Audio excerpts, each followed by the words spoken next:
La Biblia nos enseña en Jueces. ¿Quiénes eran los jueces?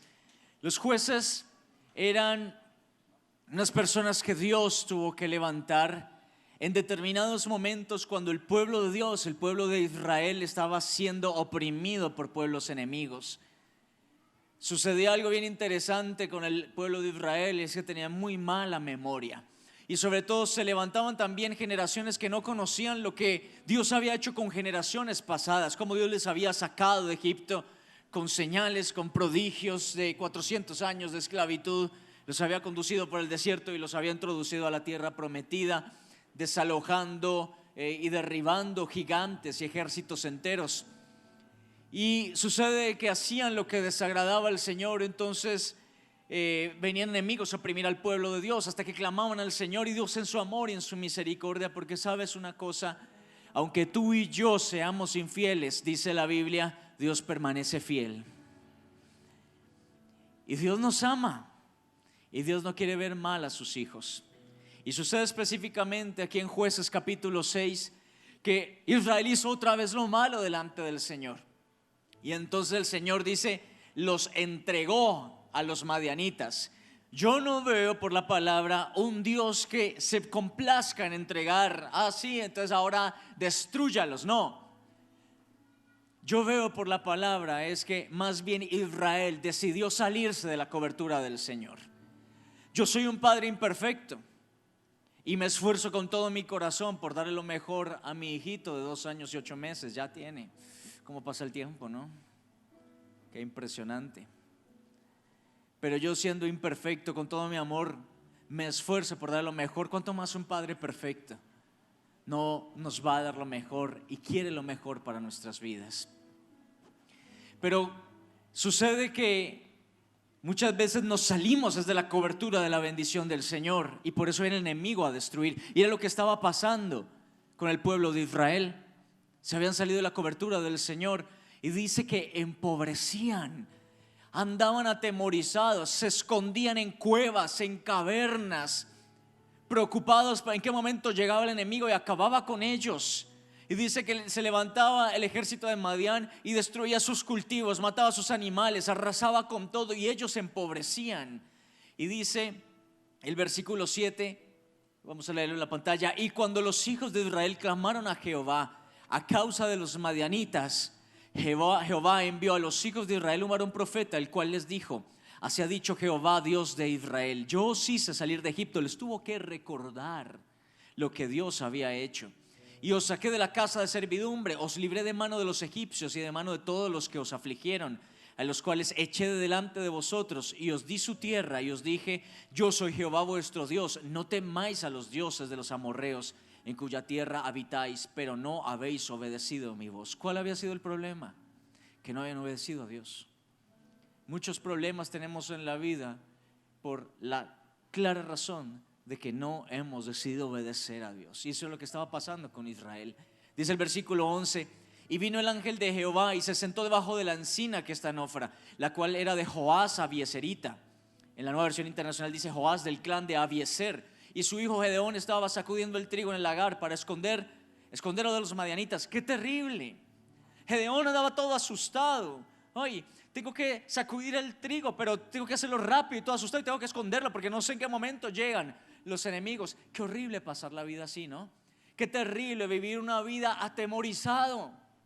Acabamos de estar en los Estados Unidos y ministramos en diferentes iglesias, y nos dábamos cuenta de la cantidad de indocumentados que asisten a esas iglesias. Qué linda la obra que están haciendo estos pastores, acogiendo a esa gente y edificándolos.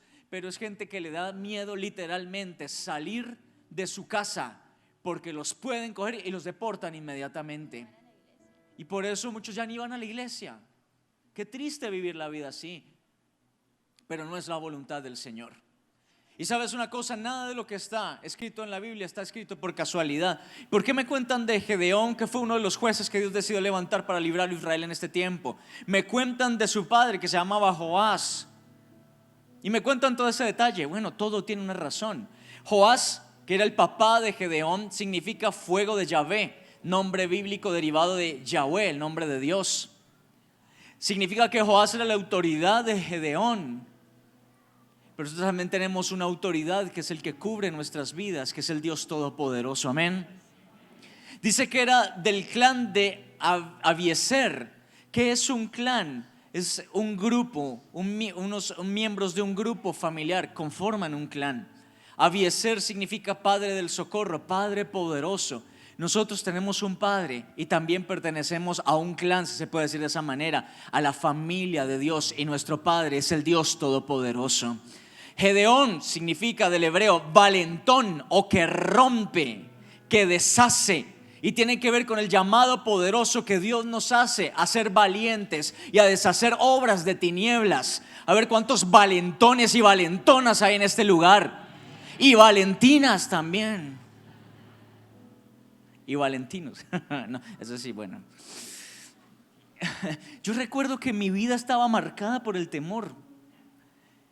Estaba empezando a consagrar mi vida al Señor hace muchos años ya, y siempre fui un hombre muy temeroso. ¿Cómo será que para yo poder acercarme a una mujer que me gustaba me tenía que emborrachar? Así era. La baja autoestima y el temor, claro, me gustaba y yo no le podía hablar a menos que tuviera mis tragos encima. Y yo llego a la iglesia y llego con esos temores, llego a conocer de Dios con esos temores, me rompen el corazón 3 veces. Entonces más temores en mi vida, más baja autoestima, más inseguridad, y empiezo a ver si me consagro a Dios y todo eso.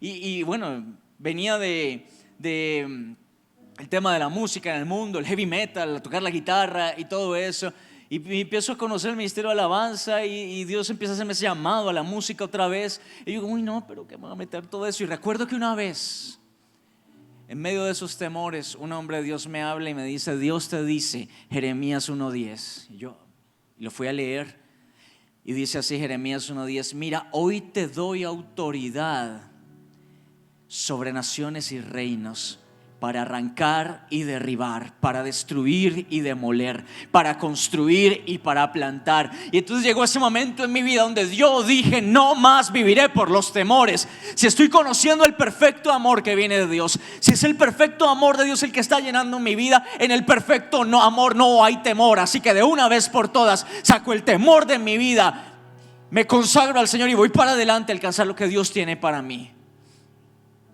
Imagínate, no hubiera podido conquistar a esta hermosa princesa. Los cristianos no tomamos, ¿qué hubiera hecho?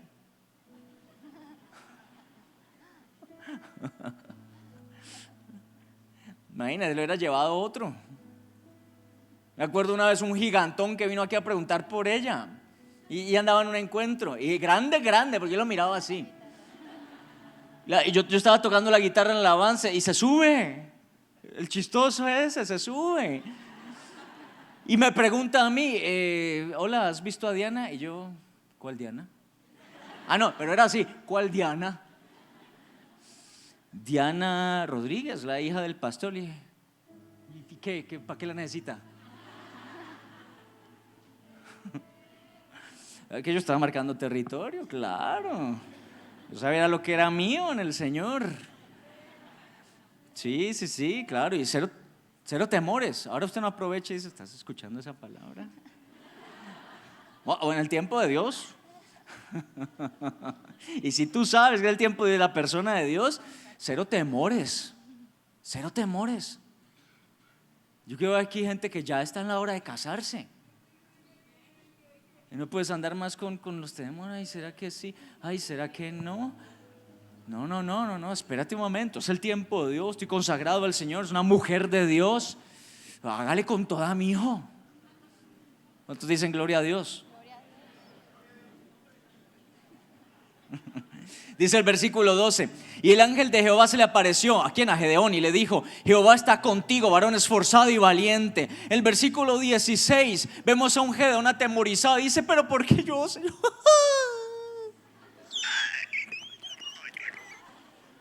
Asustado, diciendo, pero Señor, si mi clan es el más pobre y yo soy el más pequeño de todos mis hermanos.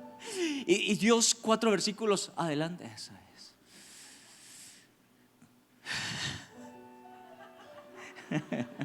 4 versículos adelante, le había dicho, varón esforzado y valiente. ¿Cuántas veces Dios nos llama como Él nos ve y nosotros decimos: yo no puedo, yo no soy, mira a otro, yo soy débil, Señor? Y Dios te está diciendo: si puedes, si quiero, te voy a levantar, te voy a usar, haré cosas grandes en tu vida y a través de tu vida. Y tú como: será el vecino, Señor, porque yo no puedo. No digas más no puedo, porque Dios te trajo para este tiempo, para esta hora, y Dios te va a levantar. Por mucho tiempo en mi vida dije: no puedo, pero cuando dije: Señor, es que no es en mis fuerzas, en tus fuerzas, en tu sabiduría, Dios empezó a moverse de una forma sobrenatural. Y yo creo que lo sobrenatural está por venir a tu vida, pero tienes que sacar de tu vida todo temor, meterte con Dios. El versículo 13 al 14 dice: y Gedeón le respondió: Señor mío, si Jehová está con nosotros, ¿por qué nos ha sobrevenido todo esto? ¿Y dónde están todas sus maravillas que nuestros padres nos han contado, diciendo: no nos sacó Jehová de Egipto? Y ahora Jehová nos ha desamparado y nos ha entregado en manos de los madianitas. Diga conmigo: tras de gordo. Pero dígalo: tras de gordo, hinchado y con paperas. Qué sinvergüenza. ¿Y cuántas veces nos pasa así? La embarramos, andamos mal delante del Señor. Dios nos dice A y hacemos B, hacemos lo que nos da la gana, andamos en pecado, te acuestas con tu novia, fornicación, masturbación, y te va mal. Y dices: Señor, ¿pero por qué me va mal? Eres un Dios injusto, yo no pedí nacer.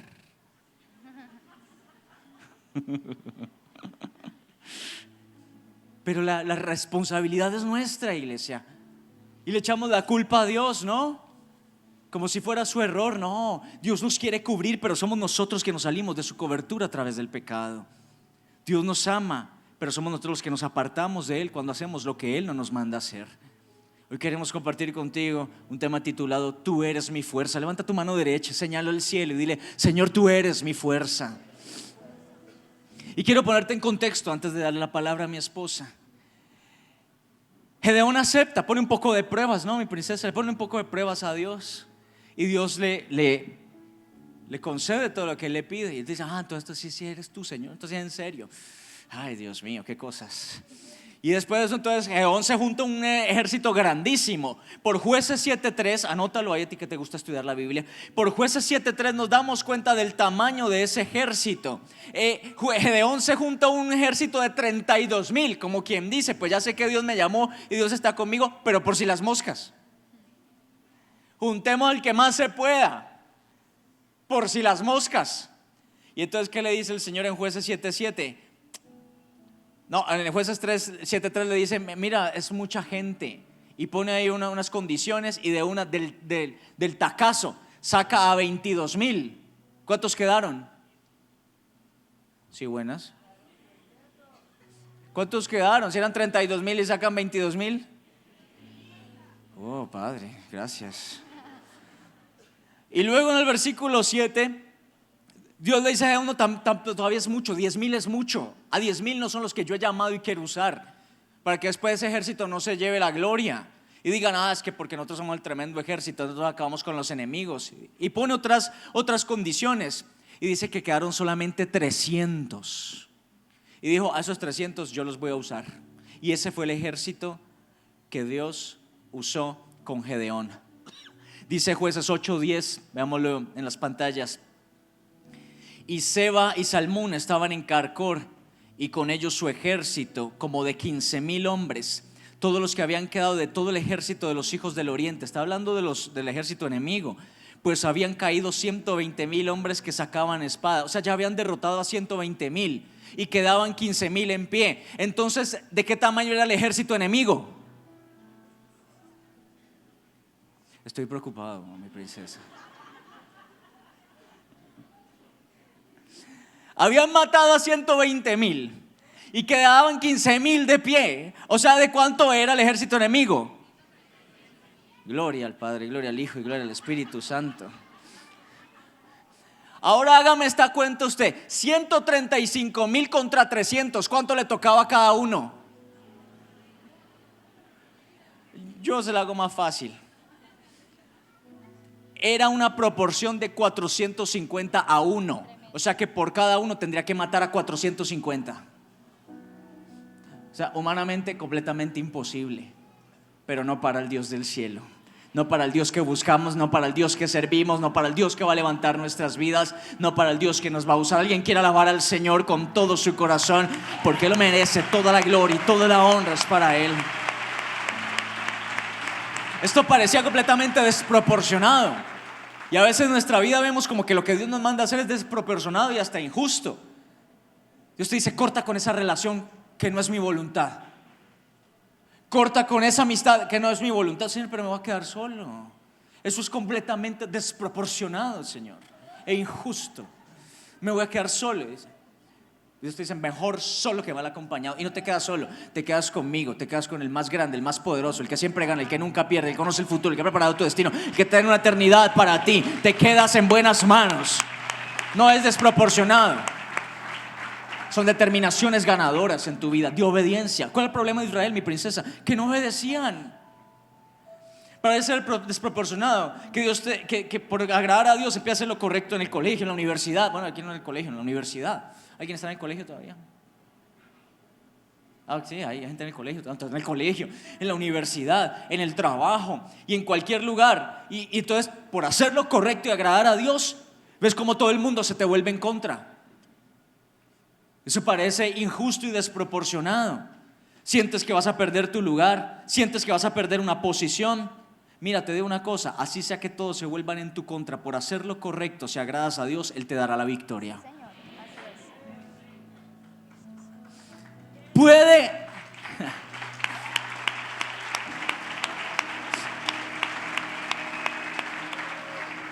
proporcione 1 contra 451. Puede ser que tu vida se levante en 450 o 450,000 circunstancias en tu contra, pero si Dios está contigo, todas ellas van a caer en el nombre de Jesús. La victoria más grande de Gedeón, mi princesa, no fue derrotar a 135,000 con 300. La victoria más grande de Gedeón fue cuando decidió obedecer a Dios y dijo: listo, señores, como tú quieres, cuando tú quieres, es a tu manera. Ahí se empezó a abrir la puerta de la victoria para Gedeón. Hoy se puede estar abriendo la puerta de la victoria para tu vida. No porque ya vayas y pelees, no, por el simple hecho y decisión que no es tan simple sino poderoso. La decisión de decir: será como tú digas, cuando tú digas, Señor. Y mi obediencia y mi humildad absoluta para hacer lo que tú dices en tu palabra. Te aseguro que puertas de bendición y de victoria muy, pero muy grandes se van a empezar a abrir para tu vida. Ahora, mi princesa, hay razones para huir, ¿no?, de lo que Dios nos está indicando hacer. Sí, porque el llamado que el Señor nos hace es tan grande y el enemigo lo sabe, que va a traer razonamiento para que nosotros digamos: no, yo no puedo aceptar el llamado de Dios. Una razón, humanamente hablando, para oír está en que cuando una persona es llamada por el Señor, puede pensar que si accede al llamado de Dios, va completamente opuesto a lo que algún día soñó o pensó para su vida. Yo me acuerdo que cuando tenía 5 o 6 años me preguntaban: ¿usted qué quiere ser cuando grande?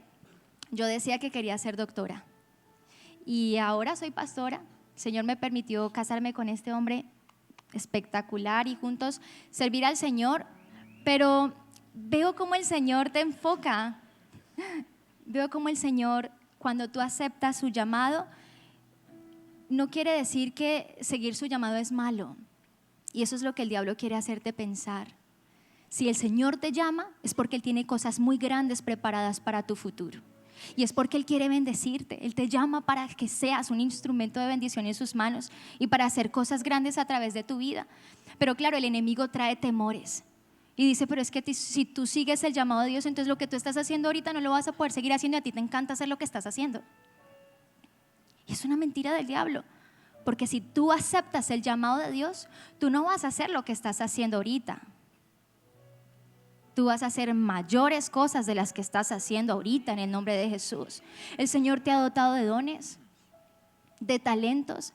Eso lo ha puesto Dios en tu vida. Y cuando tú aceptas el llamado de Dios, esos dones que el Señor puso en tu interior y esos talentos van a ser potenciados para cumplir un propósito grande que bendecirá a otros en el nombre de Jesús. Y Gedeón estaba en ese proceso de entender: bueno, el llamado de Dios para mi vida, ¿cuál es? Pero si yo acepto el llamado de Dios, ¿sí será que Dios puede usarme? Y Dios le demostró que era a él, aún del clan más pequeñito y aún siendo el menor, que Dios es experto en manifestarse en situaciones donde la gente dice no se puede, donde la gente dice esto es imposible, no se puede hacer nada. Dios demuestra lo contrario. Y veo un razonamiento en muchas personas que por eso no pueden avanzar en el propósito que Dios tiene con ellos. Otro razonamiento es pensar que si uno accede al llamado del Señor, entonces uno va a estar haciendo la voluntad de Dios, pero es que mi voluntad es mejor. O uno va a estar comparando mi parecer y pensar que nuestro parecer es mejor que la voluntad o el parecer de Dios. Es un error, porque Dios conoce tu futuro y Dios conoce el plan que tiene contigo. Y por más de que tu idea a tu parecer sea buena, cuando tú accedes a atender el llamado de Dios, el Señor te va a mostrar que sus ideas son mejores y vas a poder desarrollar ese plan que Dios pensó para ti de una manera excepcional. Y otra razón por las cuales muchos dicen no, yo no voy a acceder al llamado de Dios, es porque dicen si es que yo me voy a enfocar en satisfacer los deseos de Dios y no mis deseos. Y a mí me encantan mis deseos. Me encanta fornicar, me encanta fumar, me encanta drogarme, me encanta hacer lo que yo quiero, lo que satisface mi carne. Eso a mí me gusta. Y por ahí el diablo se mete y desvía. Y finalmente esa persona que se enfoca en satisfacer sus deseos termina en una vida de deshonra, en una vida infructuosa y en una vida que no va para ninguna parte. Pero cuando tú dices, Señor, yo accedo a tu llamado, yo quiero servirte, yo quiero hacer tu voluntad, el Señor va a empezar a ponerte en una posición diferente y va a empezar a enamorarte de las cosas de su espíritu que nada tienen que ver con las cosas de este mundo. Y vas a empezar a ver tu vida de una perspectiva tan distinta, con los mismos ojos del Señor, para hacer grandes hazañas y cosas poderosas en sus manos. Así como hay razones naturales que el enemigo empieza a sembrar en el corazón de las personas, está Dios tocando el corazón esta noche y dice, hay razones de peso por las cuales debes acceder a mi llamado. La primera, y quiero que te quede bien grabada en tu corazón, es que cuando tú accedes al llamado de Dios, entonces vas a conocer el verdadero propósito que Dios tiene para tu vida. Gedeón estaba en una situación de frustración porque él estaba viendo cómo a su pueblo lo estaban vulnerando, lo estaban dañando, cómo estaban quemando las casas de la gente que vivía a su alrededor. Estaba viendo cómo cuando ellos sembraban y querían cosechar no podían porque llegaban los camellos, llegaba todo ese ejército de Madián a pisotear, a dañar, a robarse lo que ellos querían cosechar, con lo que ellos iban a sobrevivir, y los dejaban en una ruina impresionante. Para Gedeón ver esa realidad era frustrante, pero él entendió que acceder al llamado de Dios, él iba a poder ver ventajas que el Señor iba a poder permitir obrar a través de Gedeón, no en sus fuerzas, porque el pueblo de Dios no podía hacer nada, estaba maniatado, y entendían que necesitaban la ayuda de alguien soberano. Tú necesitas en tu vida la intervención de alguien mayor, con una fuerza sobrenatural que tú no tienes, con una capacidad de sabiduría que tú no manejas, para poder encontrar ese propósito que Dios tiene contigo. ¿Y sabes qué pasa? Cuando tú le dices al Señor, yo quiero hacer tu voluntad y quiero atender a tu llamado, Él te va a dotar de recursos y de fuerzas sobrenaturales para que, así como Gedeón con el ejército de 300 pudo matar de la proporción de 450 a 1, una cosa impresionante, porque es una capacidad de fuerza que solamente Dios lo puede. Imagínate a alguien con una espada matando 1, y luego 2, y luego 3, y luego 20, y luego 40, y luego 100, y luego eran 200, y uno solo 450. Eso es una fuerza que solamente el Espíritu Santo puede dar. Cuando tú alineas tu vida al llamado de Dios, Él te va a dar eso, recursos y fuerza para hacer que el enemigo salga de cada una de las áreas de tu vida en la que Él ha estado metido. En tu área emocional, en tu área matrimonial, en tu área financiera, en tu empresa, en tu área de estudio, en tu salud. Porque es el Espíritu Santo, de eso se trata. Yo me acuerdo una vez nos hicieron una entrevista en La Mega y me decían que yo cómo había hecho con mi esposo para casarme con el primer novio que tuve. ¿Y sabes qué le dije yo? Le dije, porque cuando tú tienes al Espíritu Santo, el Espíritu Santo te guía. Él me hacía esta pregunta porque él me decía, ¿cómo es que te casas con esta persona siendo el primero que conoces si no conociste más? ¿Cómo sabes que Él es el hombre que Dios tiene para ti si no conociste más? Y a mí eso me hace pensar que muchas veces las personas piensan que deben intentar con uno y otro para poder escoger. Pero cuando tú tienes al Espíritu Santo, tú eres efectivo en tus decisiones. Y eso le respondí. Y sabes una cosa, cuando tú tienes claro para dónde vas, el Señor te junta a la persona correcta para que puedan cumplir un propósito. Pero cuando alguien no sabe para dónde va, cualquier bus le sirve. Cuando tú le dices al Señor, yo quiero acceder a tu llamado, quiero ser sensible a tu voz, el Señor te va a guiar para que el propósito que tiene contigo se pueda cumplir, pero también te va a permitir ser tan efectivo en tus decisiones.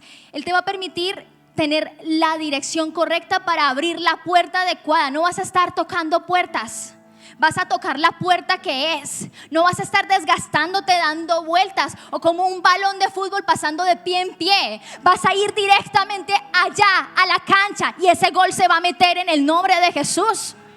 Porque eso ocurre cuando tienes al Espíritu Santo en tu vida y te dejas guiar por Él. Y es justamente lo segundo que te quiero enseñar. Cuando tú accedes al llamado de Dios, el Señor te va a guiar.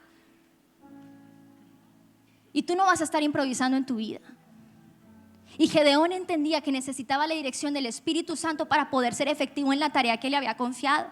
Porque era un desafío grande. Diga conmigo, desafíos. El Señor siempre te va a retar. El Señor siempre va a poner delante de ti sueños, pero no son chiquitos, son sueños grandes que va a demandar de nosotros un ímpetu, un empuje, una fuerza y una unción especial que te da la capacidad de poder conquistar ese gran desafío. Gedeón entendía que necesitaba la dirección del Espíritu Santo para saber cómo hacerlo. Porque él tenía la voluntad, él tuvo que decirle, Señor, yo me dispongo para ti, pero también tuvo que decirle esto, Señor, no sé cómo hacerlo.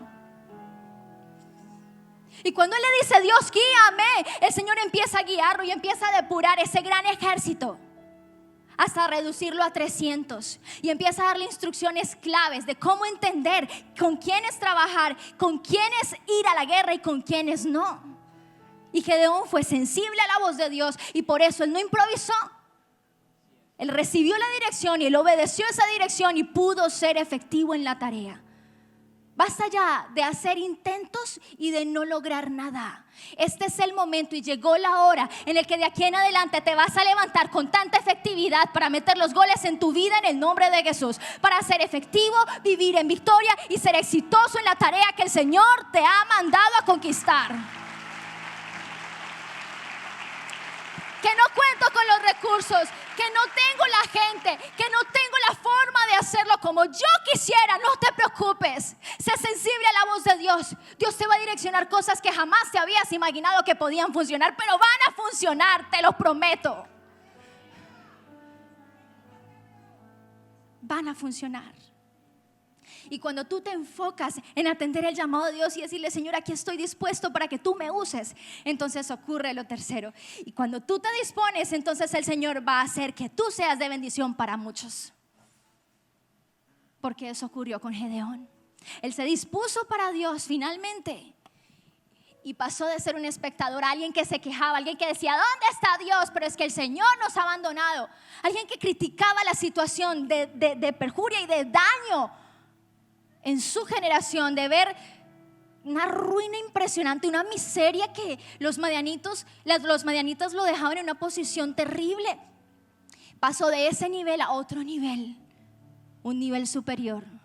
Cuando tú le dices, Señor, yo atiendo a tu llamado, Dios te pone en un nivel superior. Ya no serás más el espectador, el que critica, el que sufre. Serás el líder. Serás la inspiración, serás la influencia y la respuesta de Dios para tu familia, para tu generación. Y a ese nivel te quiere llevar el Señor.